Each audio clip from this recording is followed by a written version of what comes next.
আছুক বদনামী কৰিবৰ কাৰণে আৰম্ভণিৰ পৰা হিমন্ত বিশ্ব শৰ্মাৰ নিৰ্দেশনা মৰ্মে আৰম্ভণিৰ পৰা কাম কাজ কৰি আহিছে গতিকে শেহতীয়াকৈ আছুৱে এপেক্স বেংকত জমা হোৱা টকা পইচা উইথড্ৰ কৰা কথাটোত তেওঁলোকে নিয়মমতে তেওঁলোকে ফাইন লৈ টকা উইথড্ৰ কৰিব দিছে যদি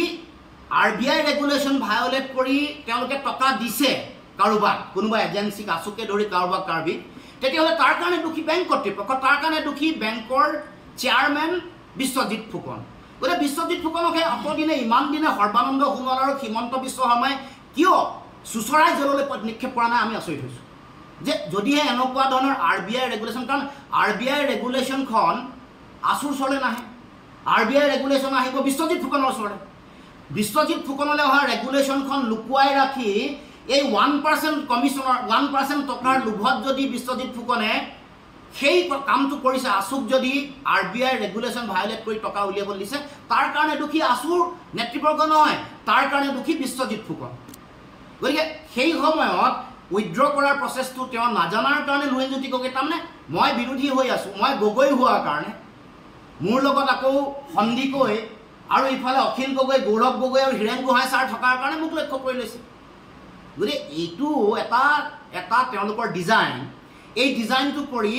বিশ্বজিৎ ফুকনে ভাবিছে যে তেওঁ হিমন্ত বিশ্ব শৰ্মাৰ তেওঁ বাহ লৈ থাকিব পাৰিব গতিকে আমি প্ৰত্যাহ্বান জনাইছোঁ এই বিষয়টো তদন্ত কৰক তদন্ত কৰিবলৈ যদি দম আছে কেনেকৈ বাজাজক কেনেকৈ পইচা দিলে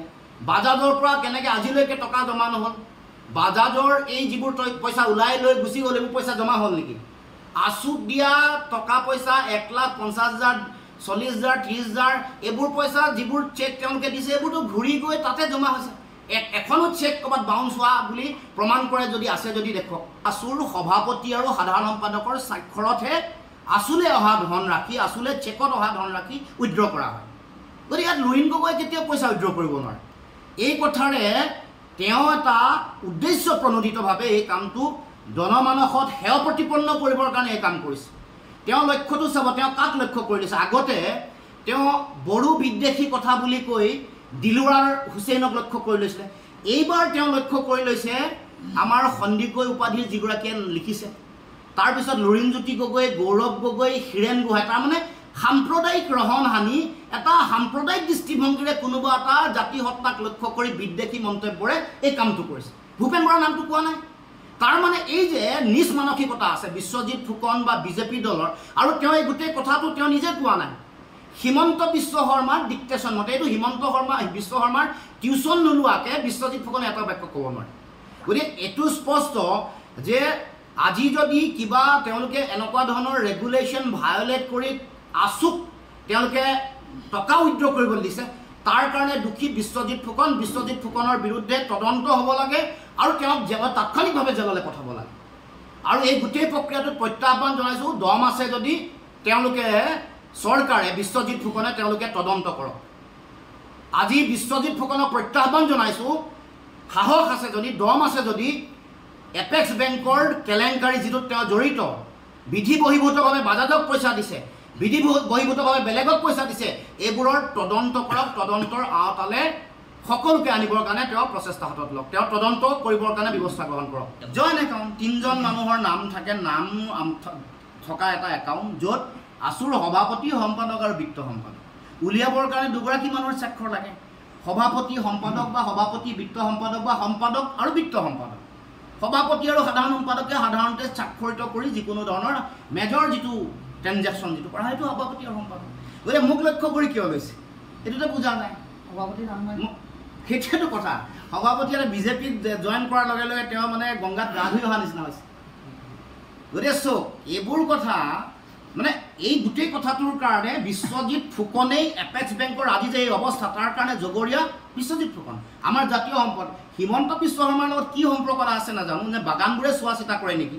হিমন্ত বিশ্ব শৰ্মাৰ পত্নীৰ নামত থকা গোলাঘাটৰ ধনশ্ৰী মহকুমাৰ বাগানবোৰে চোৱা চিতা কৰাৰ কাৰণে বিশ্বজিৎ ফুকনৰ কাৰণে প্ৰতি ইমান মুখ্যমন্ত্ৰী দৰৱ নেকি বিশ্বজিৎ ফুকন কেতিয়াবা জেলত থাকিব লাগে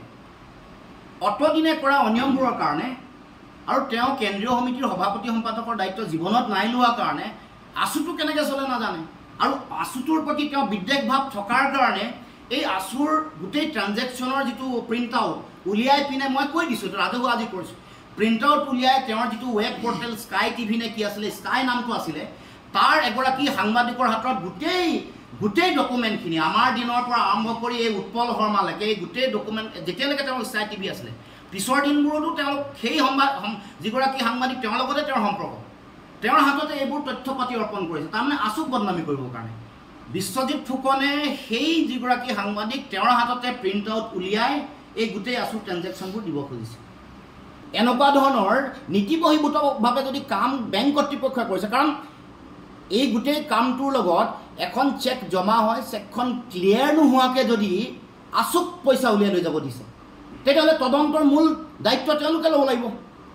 মানুহক বিভ্ৰান্ত নকৰিবৰ কাৰণে বিশ্বজিৎ ফুকনক সকীয়াই দিব কৈছোঁ। সেই সময়ত তেওঁলোকে RBI ৰেগুলেশ্যনৰ মতেই এনেকুৱা ধৰণৰ টকা পইচা আছুৰ পইচা উইথড্ৰ কৰোঁতে তেওঁলোকে এটা ফাইন লৈ এটা পাৰ্চেণ্টেজ পইচা লৈ এই পইচা উইথড্ৰ কৰিবলৈ দিয়ে।